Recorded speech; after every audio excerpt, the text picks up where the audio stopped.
Noodles রান্না করে খেতে যতটা না মজা তার থেকে দ্বিগুণ মজা এই নুডলসের পাকোড়াটি।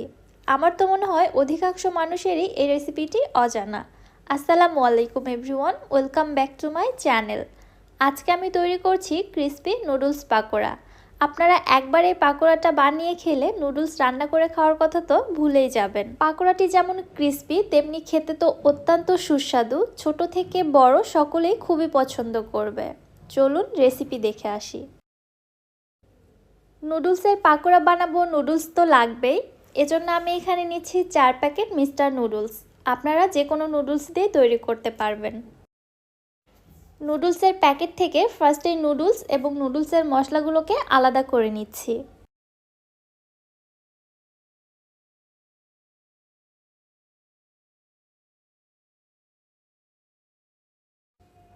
এবারে চলে যাচ্ছি নুডলসের পাকোড়া তৈরির মূল প্রিপারেশনে। চুলায় একটি প্যানের মধ্যে আমি পানি গরম করতে দিয়েছি। 4 প্যাকেট নুডলসের জন্য এখানে আমি 1.5 কাপ পানি দিয়েছি। পানিটা যখন ফুটে উঠেছে তখন এর মধ্যে নুডলসগুলোকে আমি একটু ভেঙে দিয়ে দিচ্ছি, একেবারে গোটা দেয়া যাবে না, তাহলে পরবর্তীতে পাকোড়া তৈরিতে একটু প্রবলেম হতে পারে, এজন্য ভেঙে দিতে হবে। এবারে নেড়ে চেড়ে নুডলসগুলোকে খুব ভালোভাবে সেদ্ধ করে নিচ্ছি। নুডলসের প্যাকেট থেকে যে মশলাগুলো আমি আলাদা করে বের করে রেখেছি ওইখান থেকে 2 প্যাকেট মশলা এখানে দিয়ে দিচ্ছি, বাকি 2 প্যাকেট পরবর্তীতে ব্যবহার করব। এইভাবেই নেড়ে চেড়ে নুডলসগুলো ভালোভাবে সেদ্ধ হওয়া পর্যন্ত এবং সম্পূর্ণ পানিটা শুকিয়ে আসা পর্যন্তই জাল করে নিতে থাকব। দেখতেই পাচ্ছেন নুডলসগুলো খুব ভালোভাবে জাল করা হয়ে গিয়েছে, এর মধ্যে আর কোনো পানি নেই, খুব ভালোভাবে পানিটা টেনে গিয়েছে।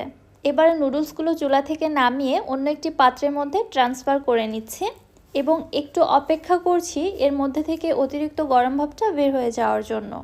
চাইলে পুরোপুরিভাবে ঠান্ডা করেও নেওয়া যেতে পারে।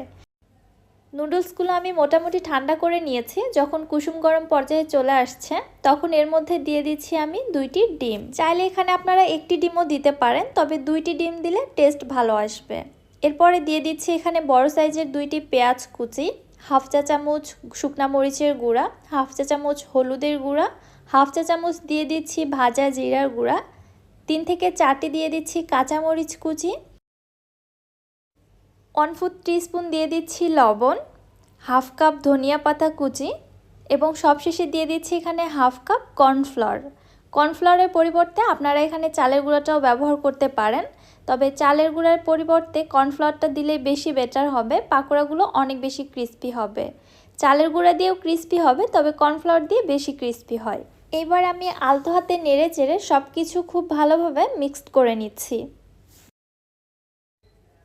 এখানে প্রেসার ক্রিয়েট করে মিশ্রণটা মিশিয়ে নেওয়া যাবে না, তাহলে নুডলসগুলো গলে যেতে পারে। এজন্য যতটা সম্ভব আলতো হাতে নেড়েচেড়ে মিশিয়ে নিতে হবে, তাহলে নুডলসগুলো একদম আস্ত থাকবে। আমি যে নুডলসের মশলার প্যাকেট দুটো আলাদা করে রেখেছিলাম ওইগুলো এখানে দিতে ভুলে গিয়েছি। এই পর্যায়ে আমি দুটো মশলার প্যাকেটে এখানে দিয়ে দিচ্ছি।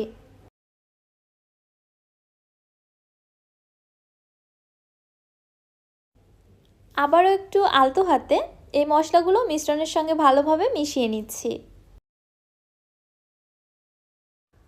সব কিছু যখন খুব ভালোভাবে মেশানো হয়ে গিয়েছে তখন একটু চেক করে দেখবেন পাকোড়া শেপ দেয়া যাচ্ছে কি না। যদি পাকোড়ার শেপ না দেয়া যায় তাহলে প্রয়োজনে এখানে আরও একটু চালের গুঁড়া বা কর্নফ্লাওয়ার অ্যাড করে দিবেন। আমার এখানে সব কিছু ঠিকঠাক আছে, খুবই সহজেই পাকোড়ার শেপগুলো দেয়া যাচ্ছে। চলে যাচ্ছি চুলাতে পাকোড়া ভেজে নেওয়ার জন্য। চুলায় একটি প্যানের মধ্যে আমি বেশ খানিকটা তেল খুব ভালোভাবে গরম করে নিয়েছি মিডিয়াম হিটে। এবারে একে একে পাকোড়ার শেপগুলো তৈরি করে আমি তেলের মধ্যে ছেড়ে দিচ্ছি।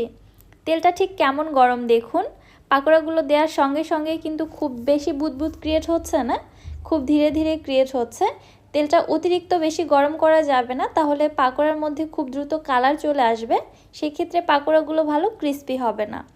এজন্য চুলার হিট মিডিয়াম টু লোয়ের মাঝামাঝি রেখে পাকোড়াগুলোকে একটু সময় নিয়ে ভেজে নিব, তাহলে পাকোড়াগুলো উপর থেকে ভেতর পর্যন্ত কিন্তু খুব ভালোভাবেই ক্রিস্পি হয়। আমি আবারও বলছি, যদি সময় নিয়ে ভেজে নিতে পারেন এই পাকোড়াগুলো খুবই ক্রিস্পি হবে। আর যদি আপনি চুলার হিট বাড়িয়ে খুব দ্রুত ভেজে নেন তাহলে পাকোড়াগুলো খেতে অত বেশি ক্রিস্পি হয় না, ওই ক্ষেত্রে পাকোড়াগুলো খেতে ক্যাতক্যাতে টাইপের হবে। আমার এই পাকোড়াগুলো ভেজে নেওয়া হয়ে গিয়েছে, প্রায় 8 থেকে 10 মিনিট সময় নিয়ে আমি ভেজে নিয়েছি। যেমন সুন্দর একটা কালার চলে আসছে তেমনই কিন্তু ক্রিস্পি হয়েছে। আপনারা হয়তো দেখেই বুঝতে পারছেন। 4 প্যাকেট নুডলস থেকে এখানে কিন্তু বেশ অনেকগুলো পাকোড়া তৈরি হয়েছে। বিকেলের চায়ের আড্ডাগুলোতে কিন্তু আপনারা এইভাবে নুডলসের পাকোড়াটা তৈরি করে নিতে পারেন, সবাই খুবই বেশি পছন্দ করবে। আমি একটু ভেঙে দেখাচ্ছি দেখুন, তাহলেই বুঝতে পারবেন পাকোড়াটা কত বেশি ক্রিস্পি। কি বুঝতে পেরেছেন তো ভেতর থেকেও কতটা ক্রিস্পি হয়েছে, তাই না? আপনি এই পাকোড়াটা একবার যাকে খাওয়াবেন সেই কিন্তু আপনার প্রশংসা করতে বাধ্য হবে, এতটাই মজাদার পাকোড়া এটা।